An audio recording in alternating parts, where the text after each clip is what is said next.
대통령에 대해서 수사가 가능한가? 이 부분은 정말 중요한 게요. 이거를 확대시키면은 이거 이재명 대통령도 수사 가능한 거 아니야? 충분히 법적으로 연결을 지을 수가 있는 부분입니다. 자, 윤석열 전 대통령 측이 이렇게 주장을 했습니다. 아니, 대통령은 불소추 특권이 있는데 헌법 84조에 따라서 내란이라든지 외환의 죄를 제외하고는 소추되지 아니한다라는 불소추 특권이 있는데 어떻게 수사 대상이 되냐라고 그렇게 주장을 했습니다. 자, 여기에 대해서 재판부가 뭐라고 그랬냐면은 불소추 특권의 수사라고 수사까지 포함된다고 보기는 어렵다라고 그렇게 얘기를 했습니다. 그러니까 재직 중인 대통령이라 하더라도 수사 자체는 허용된다. 자, 근거는 어떻게 지금 파악을 했냐면은 이 부분에 대해서 학설 얘기도 좀 동원을 했어요. 뭐 해외 입법례도 얘기를 했고 우리 이 헌법이 대만 조문을 참고한 것으로 보이는데 대만 같은 경우는 이제 수사는 허용되지 않는다. 뭐 그런 입장이긴 하지만은 또 한편으로 참조한 헌법이 일본 헌법이라고 합니다. 일본 같은 경우에는 소추라는 표현을 쓰고 있기 때문에 소추라는 건 말 그대로 기소거든요. 그렇기 때문에 수사는 허용된다는 그런 전제로 볼 수가 있다는 것입니다. 그러면서 재판부가 뭐라고 했냐? 우리 헌법상 불소추 특권은 대통령 직책의 원활한 수행을 보장하는 데 그 취지가 있지. 이와 관련이 없는 수사까지 모두 제한하라는 취지는 아니다. 자, 어떻습니까? 그동안 지금 이재명 대통령에 대해서 정말 그야말로 사실 다 된 밥이잖아요.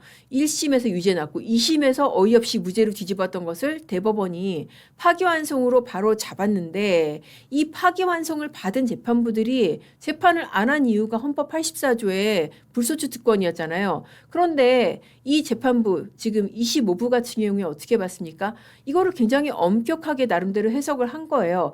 헌법 84조의 불소추 특권의 범위에 수사까지는 포함되지 않는다. 그야말로 소추만 안 된다고 본 거 아니에요. 그러면은 이게 논리필연적으로 이거 재판도 포함 안 되는 거 아닐까요?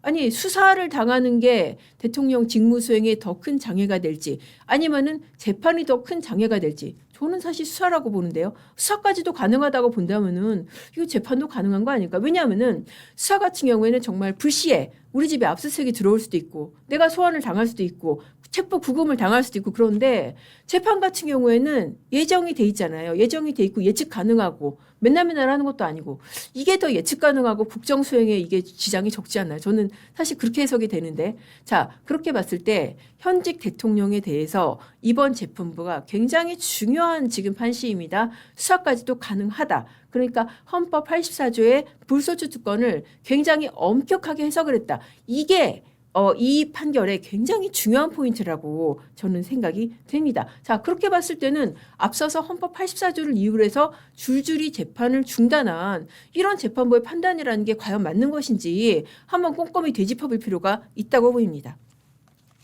자, 그리고 또 하나의 중요한 쟁점이자 의문점이 있습니다. 바로 공소기각 문제죠. 공소기각 문제는 뭐랑 연결이 되냐면은 수사권이 있느냐 그거죠. 왜? 우리 연휴 때 여러분들이 그런 말씀 많이 하셨던 거로 실제로 커뮤니티에서도 그런 전망이 적지 않이 나왔을 것으로 그렇게 생각이 됩니다. 왜냐하면은 김건희 특검 같은 경우에 이거 특검 수사범위 아니다라고 줄줄이 공소기각이 됐었잖아요. 제가 지난 판일기에서도 여러 번 해드렸고 그러면은 지금 윤석열 전 대통령 같은 경우에도 아니 공수처 내란죄 수사권 없다며 그거 없는 거 아니야? 그럼 공소기각 아니야? 저는 충분히 제기할 수 있는 법적 의문이고 충분히 가능할 수 있는 법적 시나리오라는 생각이 들었습니다. 그런데 이거를 재판부가 어떻게 넘어갔냐? 그 부분을 한번 꼼꼼히 따져보겠습니다. 자, 먼저 이 수사권이 없는 집단이 공수처만 없는 게 아니라 검찰도 내란죄 수사권은 없어요. 그래서 이 검찰 특수본 처음에 수사를 했던 것은 검찰의 특수본이었는데 이것도 위법한 거 아니야? 라고 의문을 제기할 수 있습니다. 실제로 윤석열 전 대통령 측도 그런 의문을 제기를 했고요. 그런데 이 재판부가 이걸 어떻게 해석했는지 보겠습니다. 자, 검찰적 법에는 이렇게 돼 있어요. 직권남용 권리행사죄, 그러니까 검찰이 수사권 있는 범죄, 직권남용과 관련하여 인지한 직권남용과 직접 관련성이 있는 범죄. 말이 참 어려운데 관련해서 인지한 직접 관련성 있는 범죄는 가능하다는 거 아니에요. 그러면은 관련해서 인지한 직접 관련성 이게 뭔데? 이거에 대해서 대법원 판례가 나왔다는 겁니다. 이 직접 관련성이라는 게 뭐라고 했냐면은 대법원은 중간 행위나 다른 원인의 매개 없이 직접 연결되는 것이다. 자, 그렇게 봤을 때 이게 지금 윤석열 전 대통령에 대해서 이 고발된 게 이제 직권남용인데 거기에 대해서 중간행위 없이 연결되는 게 내란죄다. 그래서 검찰도 수사권이 있다라고 본 것입니다.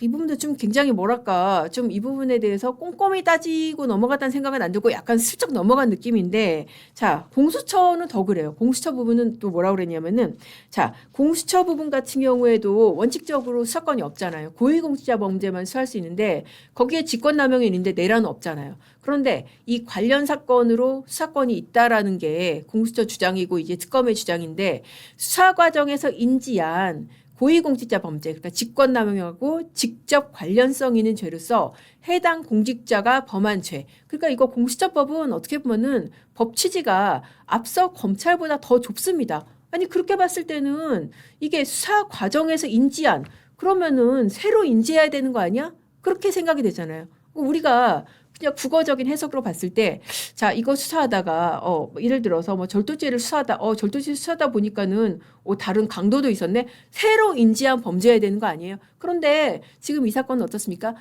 처음에 사실, 12.3 계엄이 일어났고, 이것을 내란으로서 처음 바로 구성을 하고, 직권남용은 오히려 나중에 사실 수사권을 만들기 위해서 조금 약간 끼워 넣은 그런 형식인데, 이거를 과연 이렇게 볼 수가 있겠냐? 그게 굉장히 우리가 갖는 의문이잖아요. 뭐 이런 논리라면은 절도죄 수사하다가 관련 있다고 살인죄까지 수사할 수 있다는 거 아니냐. 그런 의문인데 자, 직위원 재판부 이렇게 판단을 했습니다. 수사 과정에서 인지한 범죄를 수사 과정에서 파악한 새로운 범죄만 의미한다고 보면 공수처가 고소고발 받아서 수사를 했을 때 이런 의미로 따져서 수사권이 없는 거는 무조건 경찰로 보내야 되는데 이거를 받아들이기 어렵다. 이거 납득이 가십니까? 저는 이 판결문 전체에서 가장 납득이 안 가는 논리가 저는 이 부분이거든요. 아니, 법이 있으면은 법의 취지에 맞춰서 엄격하게 해석을 해야지. 이렇게 해석하면은 공수처가 수사를 너무 못하게 되니까 이거는 받아들이기 어렵다. 이런 논리로 이거 판결을 해도 되나요? 아니, 그거는 나중에 입법으로 해석을 할 일이지.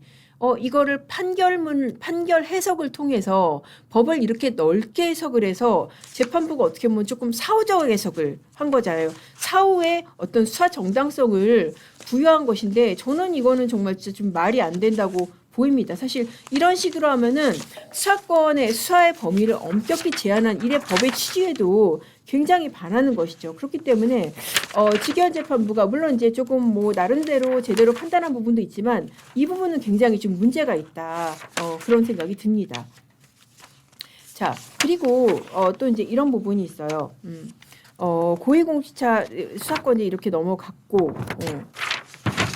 그리고 또 이제 위법 수집 증거도 뭐 문제 없다라고 봤고 결국 뭐 이런 그 법의 문제는 사실 공수처와 특검하고 다르다고 봤는데 사실 뭐 직권남용하고 내란죄는 뭐 범죄 중대성 비가 어렵다 이거를 이제 윤석열 전 대통령 쪽에서 주장을 했잖아요. 이 부분에서도 이렇게 일리가 없는 것은 아니다 뭐 이런 표현을 썼어요. 그러면서 근데 그게 위법하다고 하더라도 공수처하고 별도로 수사권 있는 경찰이 수사 개시했어. 그리고 수사권 있는 경찰하고 공수처가 공조본도 구성을 했어. 그리고 경찰이 공수처의 사건도 이첩을 했어. 그러니까 이게 이런 식으로 직권남용을 빌미로 해서 내란죄까지 수사하는 방식으로 법 규정을 잠탈이라는 게 좀 어려운 말인데 우회해가지고